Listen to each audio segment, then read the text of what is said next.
Sakit ito. Ang sakit naman ito sa bangs. Alright, magandang araw po sa inyong lahat. JDB uli, ang inyong bang lingkod. Pag-usapan natin ngayon ito. Si dating Pangulong Duterte po, dinaya. Dinaya sa survey. Wala niya, palitan natin, lagay natin dito, dinaya.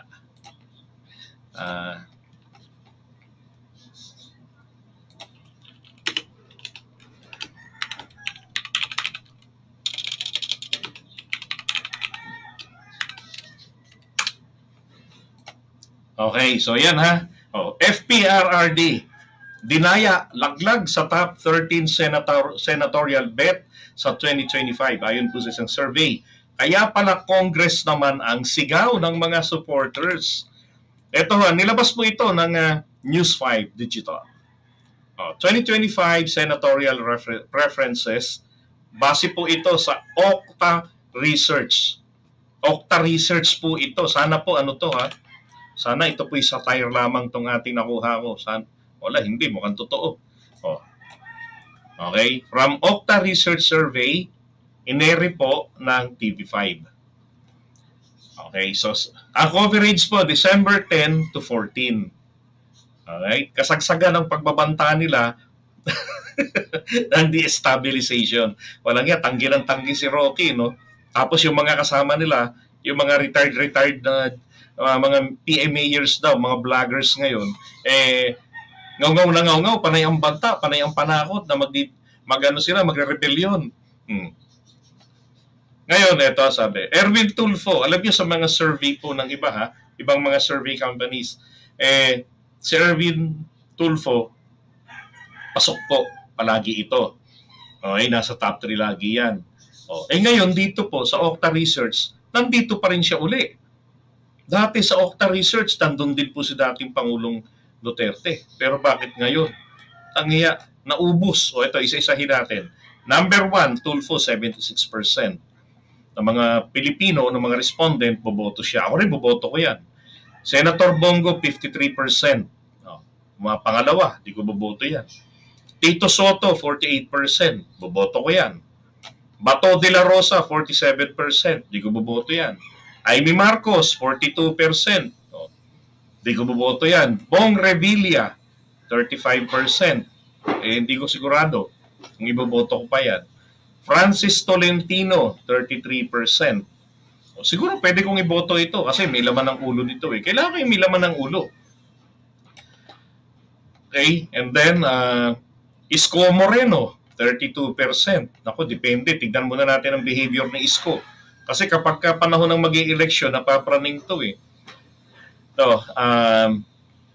Ping Lacson, iboboto ko po ito.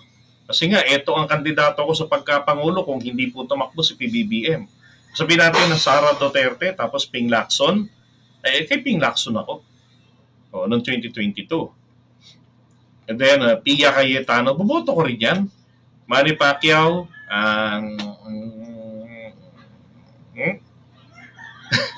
pinababayaan niya nga yung kanyang mga manlalaro dun sa PBL. MPBL, sorry, yung MPBL niya.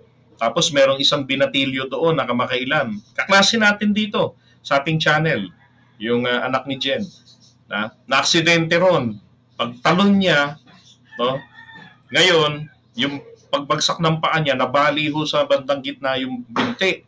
Naputol ang buto, 2 buto ron naputol. Ngayon, kinakailangan po lagyan ng bakal. Ang gastos doon, mahigit, more or less, 80,000. Anong sabi ng mga tao noon ng MPBL? Wala silang maitutulong kasi wala pa si Manny Pacquiao. Tapos, humingi na lang po ng tulong.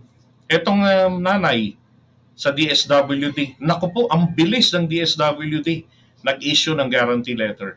Naoperahan na, okay na, nagre-recovery na lang yung bata. Hanggang ngayon, wala pa rin dumarating na tulong ni Hainiho, ni Manny Pacquiao. Diba? Bakit? Dahil hindi na ba senador? Kaya, ala ng public service. Tapos mababalikin ko pa. Ako, di na. Tutukan na lang niya yung anak niya na mas magaling dun sa mga sa mga anak niya kay Jinky, mas magaling sa boxing. Tutukan na lang niya yon. And then Jejo Marbinay, di naman pahinga na to, Diyos ko po. Ba't nagsisenador pa to? Lito Lapid, palagay ko siguro pahinga na muna rin ito. Diba? Focus na muna rin sa Batang Quiapo. Tsaka kung meron pang ibang mga batang-batang, direct na lang niya muna. Kailangan po natin, kasi nanganganib ang ating Republika, ang 2025 po, napaka-critical po nito. Sapagkat ang 2025 midterm election po, dyan po magpapasukan ang mga Manchurian candidates. Kasi kinakailangan nila ng mga sunod-sunurang mga senador o kontra sa polisiya ng gobyerno natin, ng presidente natin. Ang presidente natin, ipinaglalaban ang karapatan natin sa West Philippine Sea. Ito namang mga to, kukontrahin nila yon para ang mangibabaw po ang interest ng China. Pipresyo rin ng gobyerno na itaguyod yung joint exploration or joint development rather na pinasok ni dating Pangulong Duterte noong 2018. Nakasunduan dyan sa together with China. At kanyang ibinibilin noong March 2022 na kailangan kilalanin ng gobyerno yan, referring to this new administration, or else magkakagulo. Oh. Diba? Grabe ano? Nawala rito, Okta Research Survey. Ngayon ho, mga kababayan, magiging bayaran na po ang Okta Research Survey. Sigurado ako dyan, yan na po ang sasabihin na naman nila, bayaran ang Okta Research Survey. Kasi po nilaglag na nila si dating Pangulong Duterte. Ito ngayon, sinasabi po kasi ng iba naman na kapag itong si dating Pangulong Duterte raw po naman ay maging kongresista, siya raw po ay magiging sakit ng ulo ni Speaker Martin Romualdez. Anak ng putya. Bakit ka ako magiging sakit ng ulo? Yung performance lang nito mismo, mababaga niya dyan sa Kongreso, ay boring daw po yung Kongreso. Bukod dun sa boring ang Kongreso, ginagawa niya, pupunta siya ng kantin para manood ng TV. O kaya naman pupunta siya ng mall, maglakad-lakad o manood ng sine. Tapos ang tangi pong naipasa niyang batas, unopposed. Wala po talagang mag-o-oppose doon sa kanyang panukalang batas na gawing holiday, maging non-working holiday, yung pang 3 linggo yata ito o Lunes ng buwan yata ng, basta para sa Davao City. Para maging holiday doon sa kanilang lugar. Alam niyo, hindi po kinakailangan na daanin pa sa Kongreso yan. Kasi po kaya na pong iproklama yan ng local government. Total, effective lang naman sa lugar nila, hindi po sa buong bansa. Okay? Yun lang, wala nang iba. Yung iba, daan-daan yung kanilang naisampa na panukalang batas, pero sa kanya, mga nasa 50 lang yung kanyang naisampa. Pero isa lang ang pumasa. Nakanambaka. Meron siyang committee na hinahawakan doon. Saan na yan? Wala, hindi talaga makita rito ngayon. Nilagyan nila ng sign na pa . Wala namang mabalita kung nagkaroon ba siya ng mga committee hearing. So, paano magiging sakit ito ng ulo? Paano ito maglilinis? Unang-una na lang, kung inaakusahan nila, nasaan yung marumi ang Kongreso, pinakabulok, bakit di niya pinuntahan ng Kongreso mismo? Di ba? Nasa Constitution naman yan . The Book of Accounts of the House of Representatives must be available to the public. So pupunta ka doon, sulat ka kung anong rason, bakit kailangan mong makita ito. And then, punta ka ng 8 a.m. hanggang bago mag-alas 5 ng hapon para may sapat na oras ka. Suriin mo yung Book of Accounts nila. Bakit hindi ginagawa yun? Alam naman nila yung proseso. He's a lawyer. Diba? So, ibig sabihin, gusto lang talagang siraan ang House of Representatives. Alam naman ng taong bayan na marami dyan sa Kongreso ang mga dorobo.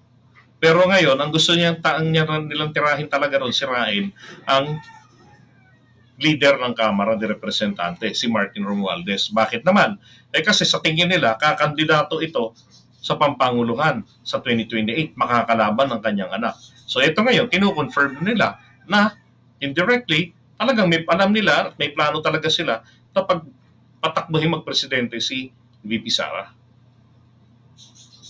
Diba? Tapos etong si Amy Marcos, Vice President. Malabo, tatay nga yung gagawing Vice President eh. Anyway, so going back, dito po sa tawag dyan, survey na nilabas, nako, diba? Teka, nasa na yung survey na yan? Ito. Dinaya ng Okta Research si dating Pangulong Duterte. Wala man lamang dito. Wala man lang Duterte na nakalista dyan. Bakit naman ganun ang ginawa ninyo? Hindi na ninyo isinama. Nagwawala tuloy ang mga supporters nila niyan. Mind conditioning. Ang survey niya ngayon ng Okta Research, magiging mind conditioning. Tapos itong TV5, sasabihin na nila, natatakot ito, baka matulad sa nangyari sa SMNI, ma-censorship din.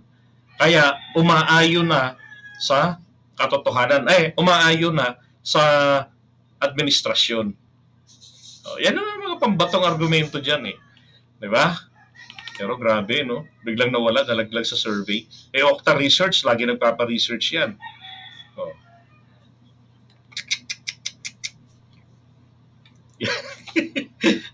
Survey pa lang nga, wala na. So paano ngayon paliliwanag ito? 'Di ba? Ni Malotikia. Sa survey nila, nangunguna. Tapos pagdating dito sa survey ng Okta Research, okay lang sana kung pumangalawa, pumangatlo, pumanglima 'Di ba? Kasi sabihin natin gusto pa rin ng tao. Kasi sa Senado po, ang titignan dito yung top 12, yun ang papasok At kung bukas po ang halalan, kung nung halalan po ay naganap in between or during December 10 hanggang 14, at ito yung magiging resulta most likely. May mag-electoral protest kaya dyan?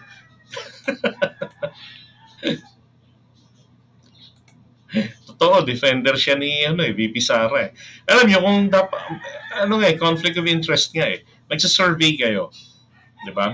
Tapos magiging defender ka ng isang politiko. Ninenegate na ninyo yung doon, yung inyong sariling kumpanya na dapat neutral kayo, 'di ba? Anyway, isa rin kasi sa trabaho nila yung pagiging lobbyist. Mag-influence. Ay, nako, my goodness.